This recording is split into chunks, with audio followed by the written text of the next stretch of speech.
Welcome to All Things Policy, a daily podcast by the Takshashila Institution. We are a bunch of policy nerds based in Bengaluru, and we like bringing fresh perspectives to Indian affairs and Indian perspectives to global affairs. So grab a cup of coffee, sit back, and join us for today's chat. Hello, everyone. Welcome to this episode of All Things Policy. I'm your host, Suman, and today I'm discussing a very interesting topic, something that we have been discussing amongst policy circles, policy analysts, the use of technology in government service delivery. And to be precise, we are talking of the various schemes that the government has actually implemented the last few years and the use of technology in this and how it is actually working on the ground. Is it working? Is it not? What are different perspectives on this? What are different ways of looking at this itself? To discuss this, I have with me two very interesting people. Of course, most people would have had heard at some point in time Ameya.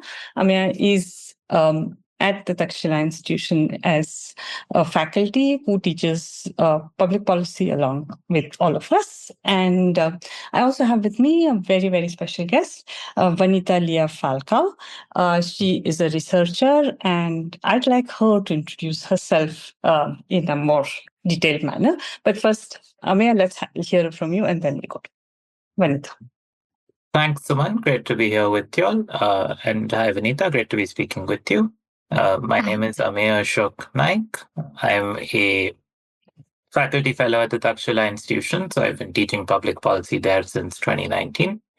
I'm currently a research fellow at ODI Global, which is a think tank based out of London, where I mostly work on how governments use digital technologies and ways of working, specifically on topics of public finance, but looking at questions of digital government more broadly.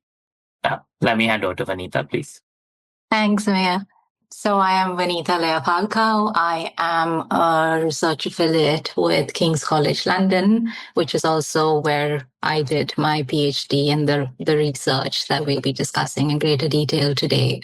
I'm also a research associate with ODI Global, but perhaps and importantly, because it informs I think the research I do, I was a policy practitioner in India for around a decade, where I worked doing research with a range of research and implementation with a range of public sector actors, be it government at the state level, multilateral organization, but also NGOs and Supreme Court appointed commissioners looking to ensure that the implementation and the reform of public welfare was happening in an inclusive manner.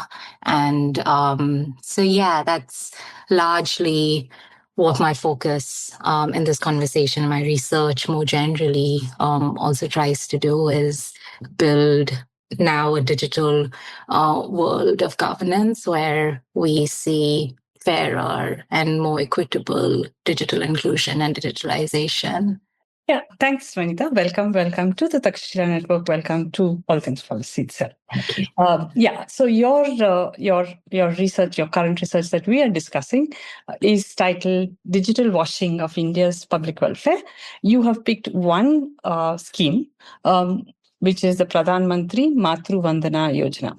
So firstly, why did you pick this, and why? I mean, what is the motivation for this kind of research? Yeah. So honestly, when I started the PhD, I hadn't intended to look at digitalization, given my history of looking at rights-based policy and having spent time implementing it. I wanted to take a step back and kind of look at what are we really seeing the recognition of socioeconomic rights do in the everyday? And so how is it impacting the idea that people have a right or a hak, as it would be called in Hindi. What is this? And I use Hindi because that is the states where I've done research or are largely Hindi-speaking states. Yeah, and so I was interested in understanding what this right means in the everyday. How is it impacting people's ability to claim, to collect, not just individually, but also to collectively claim? So, public movements for public welfare, and also how the state is really seeing citizens, if it's in the same way or, as beneficiaries of public welfare, or is it as rights holders who are entitled to state provisioning?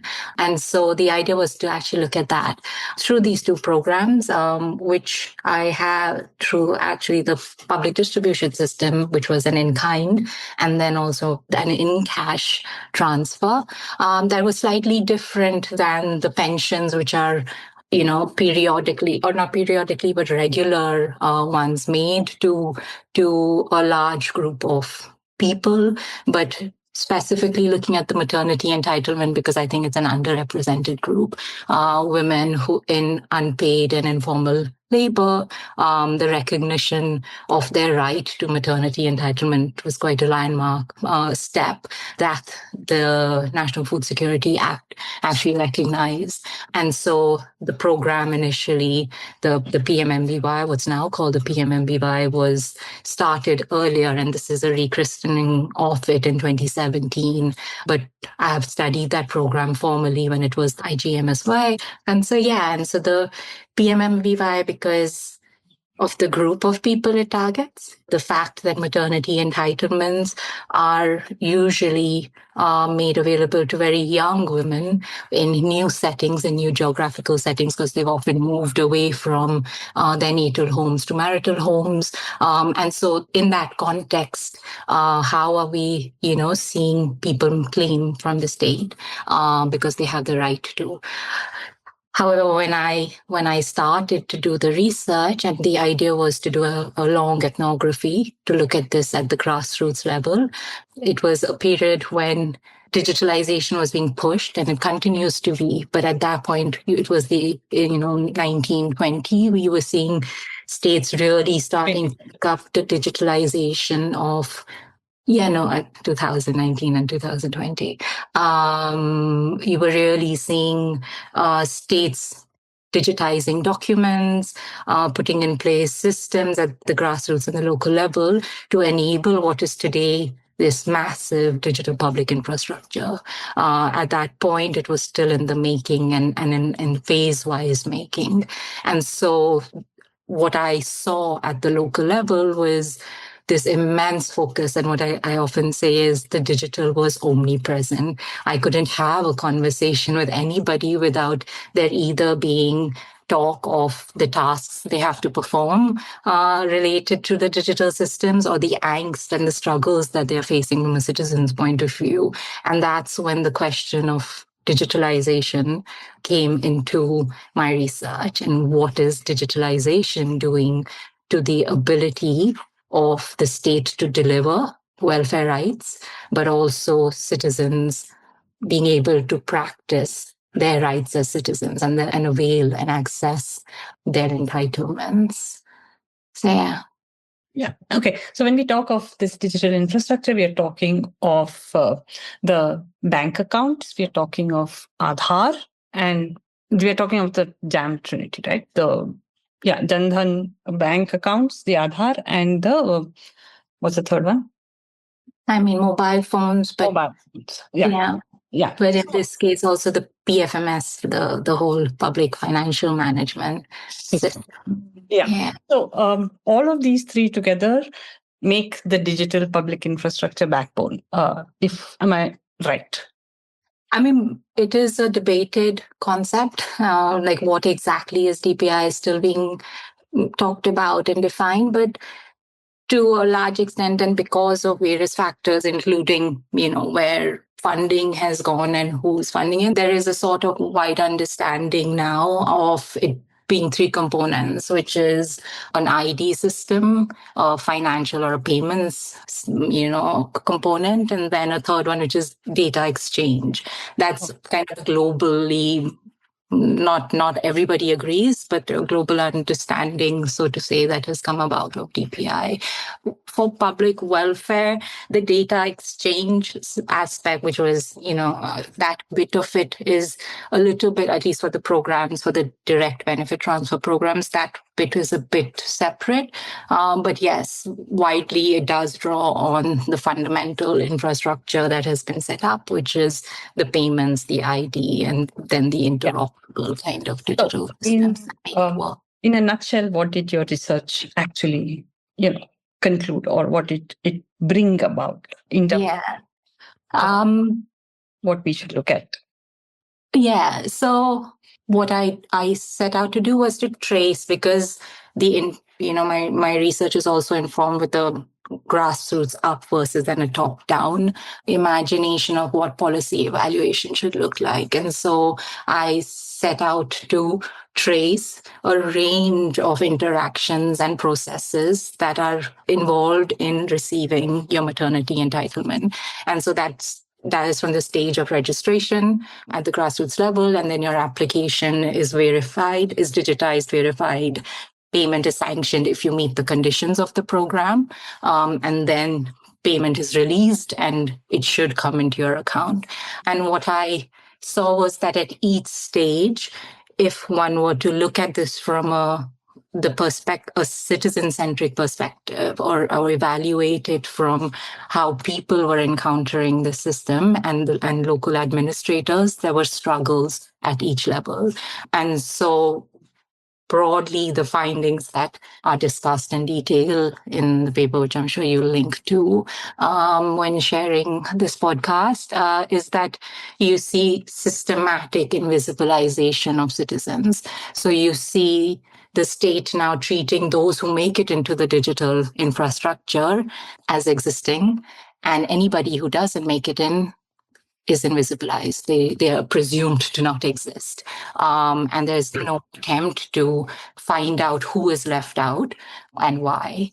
I also argue that what this does is that this immense focus on solely digital innovations to reform public welfare is also deprioritizing urgent governance challenges. So, for instance, the women who do get left out of or do not meet the criteria and the conditions of the PMMVY, there is no attempt to understand why or to facilitate their inclusion. And again, so you invisibilize citizens and you invisibilize government, complex governance challenges. The other finding that I point to and discuss in the paper is that the design of the digital infrastructure, in this case, the management information system, doesn't account for very fundamental local realities, right? So in India, we know that women will marry, they will move home. Normally, that is, obviously there are exceptions, but they will marry, move home, usually to their, to an in-laws, or migrate to a city. You will have them change their surnames post-marriage. None of this has been accounted for in the design of the delivery mechanism of the digital mechanisms, because once you register for the program, you need a perfect match between what an applicant says their name is, what they submit as their name, what is in the Aadhaar database, and what is in the banking, the PFMS, the public financial management system, and bank side databases. And if there isn't a perfect match between that, because somebody says they are now, if I was Vanita Kumari and I'm now post-marriage Vanita Devi, if I am asked what my name is and on my application I put down Vanita Devi, but my Aadhaar card still says Vanita Kumari, it gets sent to a correction queue because the perfect match is not happening. And there are different instances where the mismatches of this sort that are due to a failure on the part of, designers of these architectures, of these digital architectures, that are causing immense inconvenience, but costs to women. And so, the other was these architectures tend to be disconnected from local realities. What I also argue is that we are seeing rigid digital infrastructure being created that expects citizens to be pliant. So they need to be flexible to fit the needs of the digital infrastructure. And not the other way around. And not the other way around, which is often portrayed, or the claims being made about digitalization of public welfare is that it makes it easier, it's more accessible, it makes people more visible. And yet, in reality, you see, and often informally. So, for instance, this example that I gave you of the Kumari to Devi, I found frontline workers were assisting women in accessing the PMMVY and filling out their applications and registering for the program, suggesting to them that they not put their name down as Devi, because then it matches their documents. And I say this, it was a bit, women giggled when this was said to them in my presence, because you're asking them to deny the fact that something that actually comes with social status also, right? That they're not married, just to be able to claim this through a rigid digital architecture. And so, the ask of citizens to be pliant to meet the needs of the rigid digital architecture is something that was very apparent. And another instance is that women were not able to choose which bank account they receive the payment in, because that depends on the way the system is set up. It goes to the bank that's last mapped onto, this mapper that is used to direct payments into people's accounts, into women's accounts. And so even if a woman says, I wanted an account A, but account B was last mapped by a bank, it will go to account B, not to account A. And so how we undermine citizens' agency was also something that came up in the study. And finally, and which brings, I guess, to this concept of digital washing that I talk of in the paper, is that all of these challenges that were being faced, frequently the burden of fixing them or addressing what needed to be done was being transferred downwards. So it would be, the application would be returned to the frontline worker, in this case, Anganwadi workers, or to the women who would then have to run around, go to banks, change their Aadhaars or update their Aadhaars, things like that, to be able to access, what is an entitlement, what they are rightfully meant to receive. So broadly, those were the insights that emerged.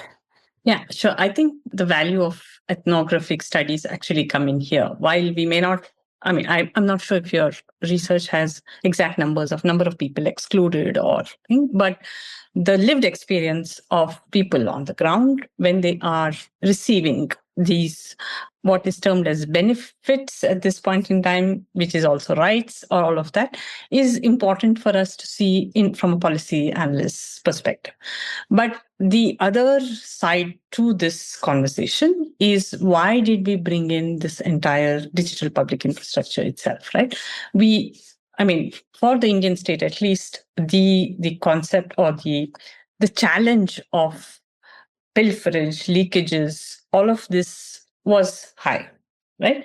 And I think the idea of having this digital infrastructure is to plug those leakages itself. So we run into this debate of efficiency versus equity or effectiveness, either which way, between the three. And so we need to evaluate each of these, any of it, on either what are the trade-offs we are making. So do we actually think that the trade-off is too high for us to continue with? We are so deep into the DPI, I don't know if we can actually pull back much. But is there, what is the level of trade-off?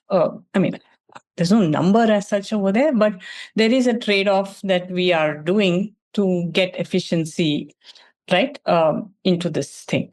So any thoughts, Ameya, you too can come in with that. Any thoughts on that?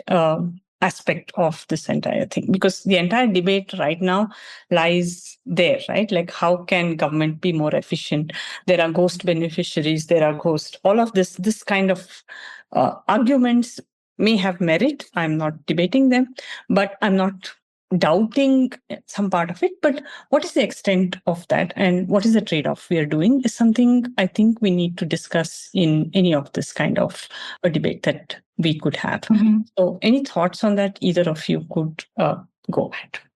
So, I mean, there is a big question of why DPI, and this is not a question that only I grapple with, and I'm happy to also I'm also happy to direct you to some, particular recent work by Mila Sander, who asked exactly this question: why DPI, and what is it enabling, or what even drives it?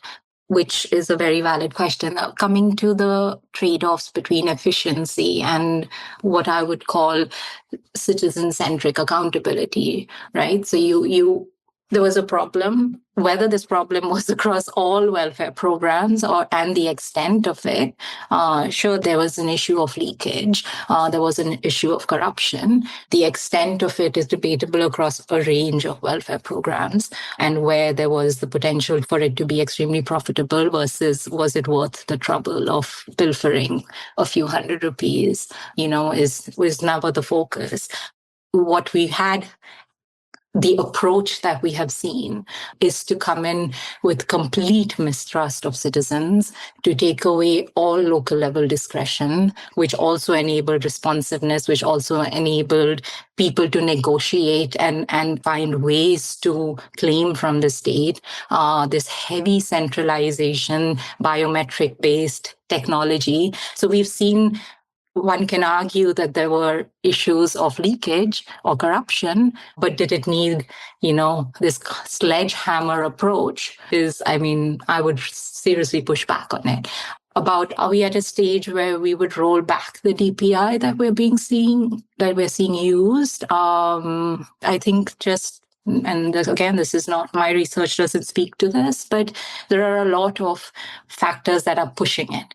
And this does bring me into the concept of, and which we didn't get into, but of digital washing. So I argue that the reason why we see the narrative around DPI globally, India's model of DPI globally, being so positive, despite mounting evidence about local level and citizen, focused, the costs to citizens and the ability of local administrators to deliver using these systems.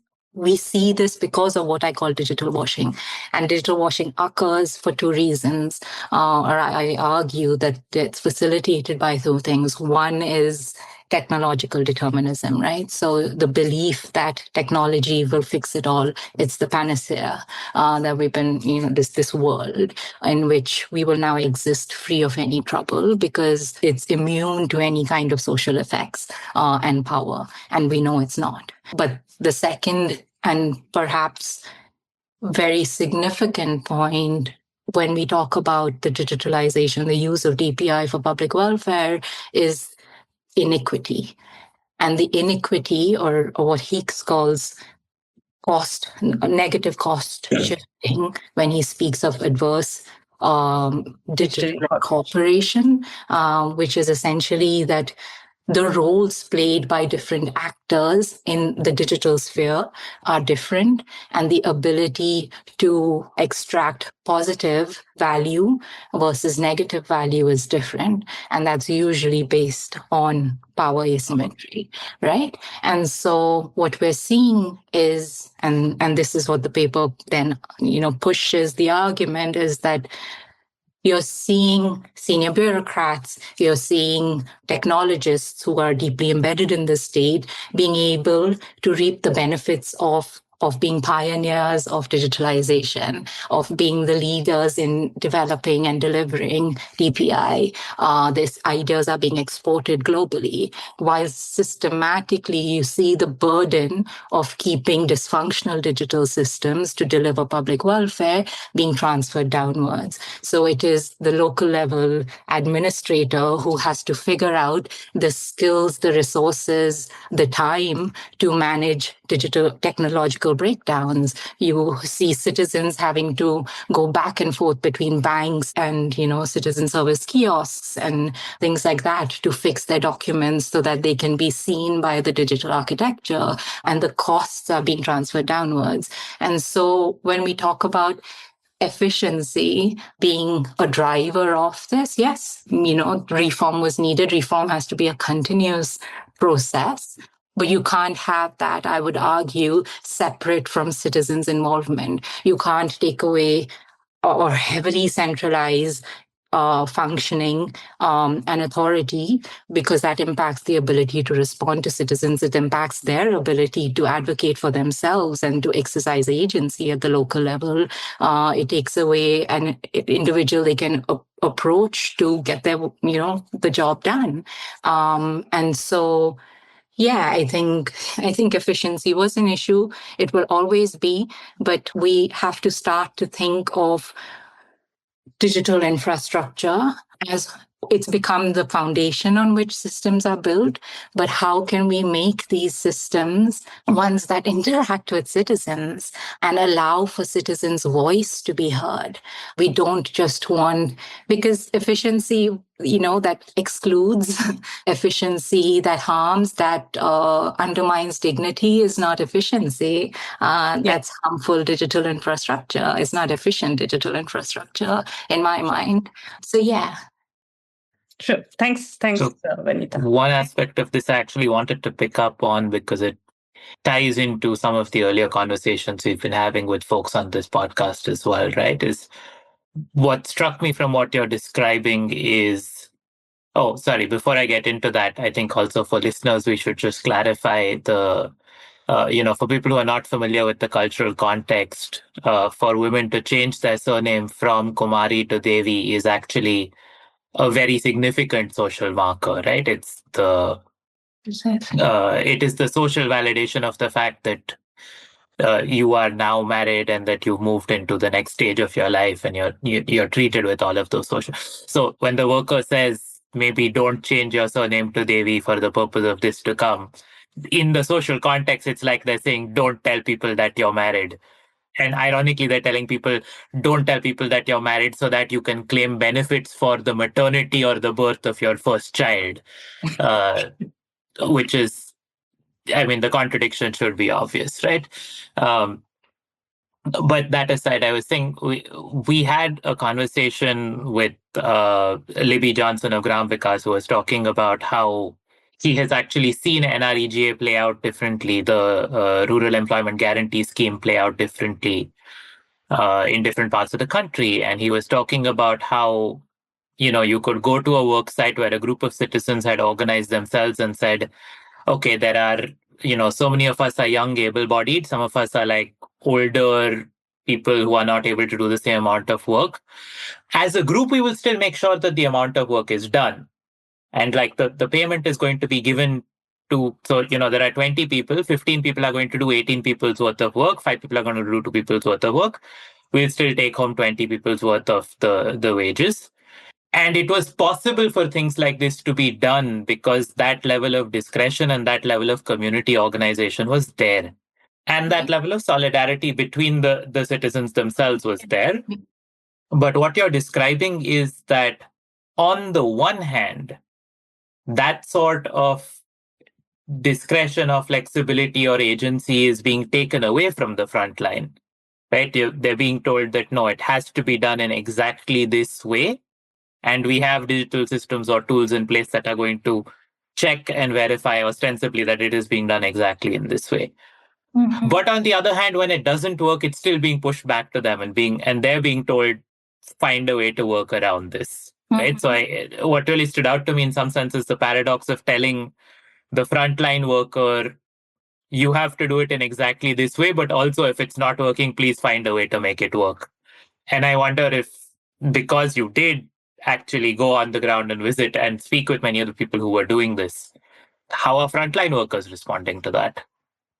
I mean, yeah, it's a struggle, but ultimately it results in exclusion, right? So if you try to help, you will make a few visits to the bank to have an IFSC code that you don't understand why it's being rejected fixed. And the paper gets into the details of the possible reason for that error occurring, which was not fixable at the grassroots level, yet they would make them run around. And at the end of the day, you will have people give up, because there's only so much they can try. They're also heavily overburdened, frontline workers who receive an honorarium to do the jobs that they do, the critical jobs that they perform. And so you have, ultimately it ends up in people losing out and not getting what they're meant to get.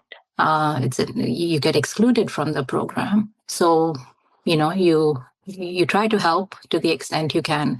The digitization burdens were immense, particularly for older, in this case, Anganwadi workers who were struggling to, use mobile devices and tablets. Also, we have to keep in mind these are not iPhones that they're using. They're slow, they malfunction, they shut down. You'll have hours of work loss. I saw frustrations about that being expressed in, their monthly meetings. Yeah. And so there is immense burden, there's immense frustration, and very little space to express it. And this is an important aspect of it. I think there is shame in not being modern, right? So you now have this. There's an aspiration to participate in the digital state or in this digital world, and you are not skilled enough, or you cannot, you don't know how to keep up.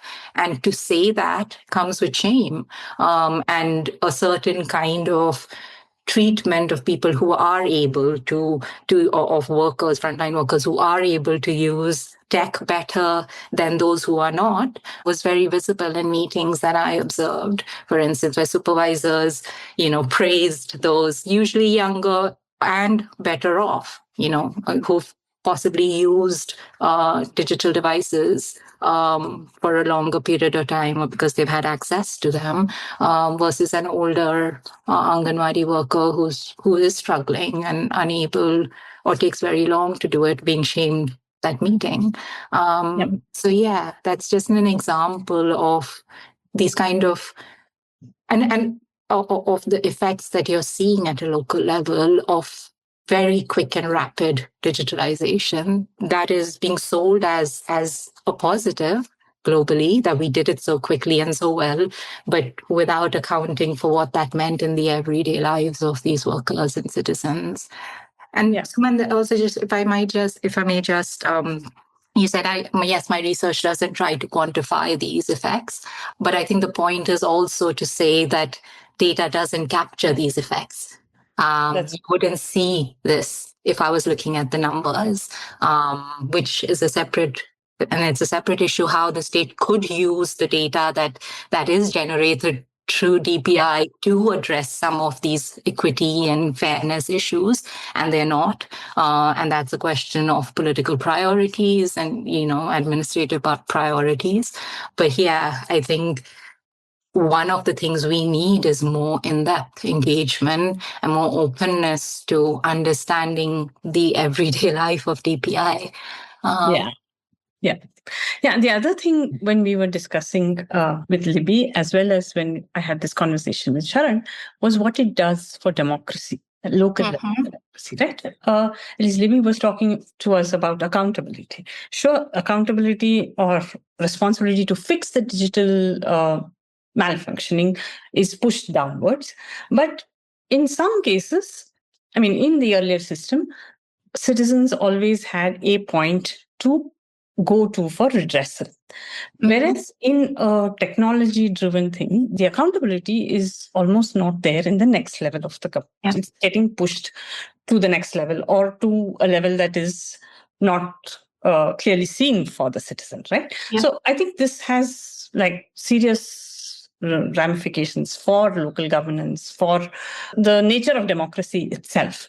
So Yeah. I think that part is also something that we need to take into account when we are evaluating this entire DPI and this, whole digital centric service delivery itself.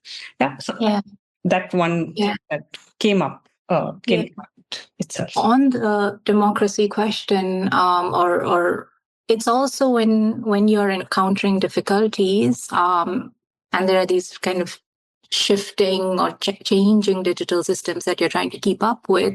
What it is causing, my PhD research discusses this, the thesis discusses this, is you have informational gaps that emerge, right? And information is powerful. We know that from India with the RTI, with the Right to Information movement and the use of it to contest the state at the local level. It was a tool of taking back power and speaking, or standing in one's ground often in the face of power inequity. And we know information is power. So you have people then misusing it, right? With the digital divide, with information about processes, you can ask people that, you can tell people to pay me to do something for you. You make people more reliant on intermediation. If a frontline worker does want to exploit, I'm not saying that I've encountered the best of frontline workers who do almost selflessly work to get these women their entitlements. But if they do want to, it wasn't uncommon. I recorded instances of bribery where they demanded, money to give them birth certificates or to sign off on documentation that was necessary to prove that they had fulfilled conditions for the program.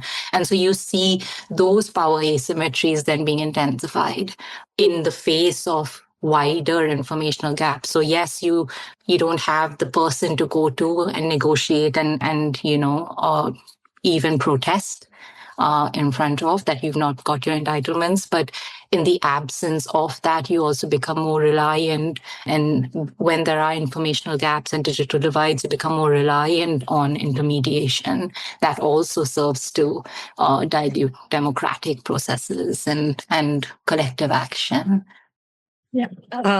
So this was very, very enlightening, Vanita. Thank you. And your paper was really insightful in the sense that a lot of us and our listeners are urban educated and the typical tech optimist. I mean, I'm not negating the advantages that tech brings, but we are a little more optimistic about what technology can bring. So this kind of a perspective into how technology actually plays in a role in the citizen's life is useful to give us a more sobering kind of a view of what technology can do.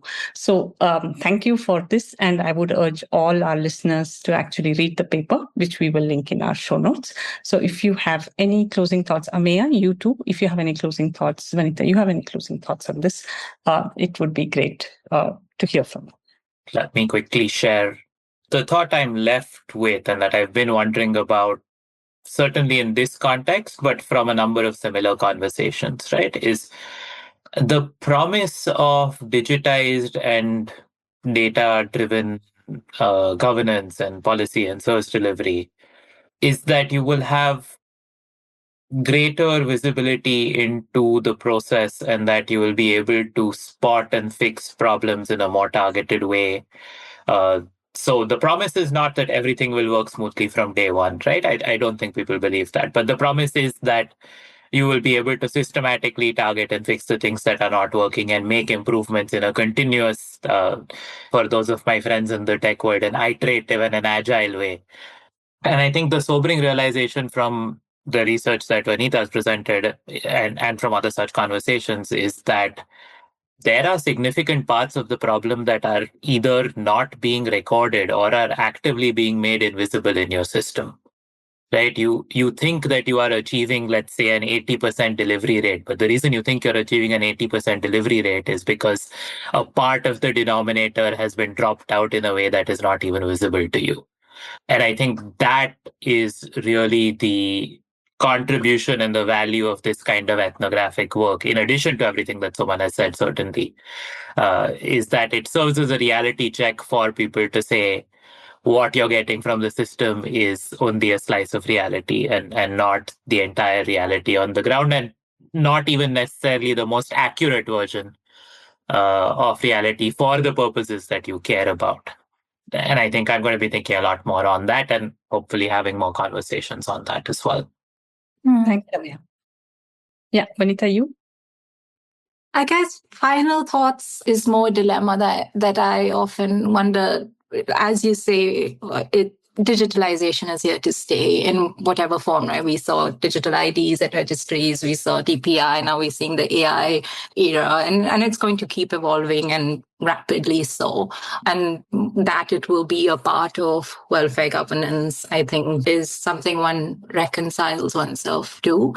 I think the question then is, how can it be done more fairly and more equitably? Because there will be trade-offs, but in my mind, then there are roles that different people play. So the advocates of DPI, but more generally digital infrastructures for public welfare, and philanthropists who push it. I think there is a real need. We know that technology fails and fails repeatedly, and yet we seem to present these systems as infallible or fixable, like that they will eventually be better, but there are people interacting with them in the meantime, or in those moments where they are not yet better. What are we doing to improve the experiences of people interacting with these systems is something we don't think about, that is not being, I think, incorporated into the design of these systems.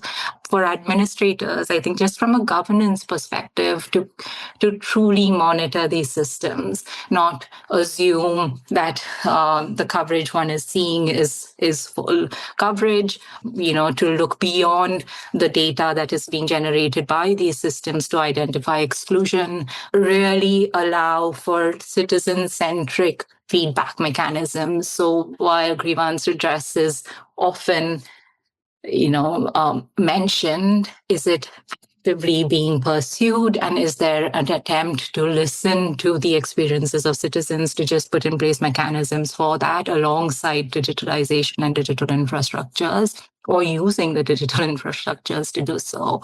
And then I guess for researchers like me and who I think in-depth engagement to keep challenging assumptions being made about the digital public infrastructure that exists and is evolving and being built. So just deep engagement with it from the perspective of justice and equity, I think are some ways to perhaps keep in check the adverse impacts on the most vulnerable and the most marginalized. Yeah. Thank you. Thanks so much. That's a wonderful thought. A lot of thought-provoking arguments, a lot of sobering arguments for all of us here, and a lot to think about for policy analysts who think about design of systems, who think about how to tackle wicked problems in the policy world, all of it. So thank you, Vanita, for joining us. Thanks, Ameya, for joining on this show. And we will track the space further, and we will have more conversations on this. So we'll see you in another episode or so. Yeah. Thank you so much, Suman. Thanks, Ameya. And thanks, Suman. Thanks, Vanita. If you liked our show, dive into Takshashila's research on technology, strategy, and economic affairs. Check us out at our Twitter handle @TakshashilaINST or our website takshashila.org.in.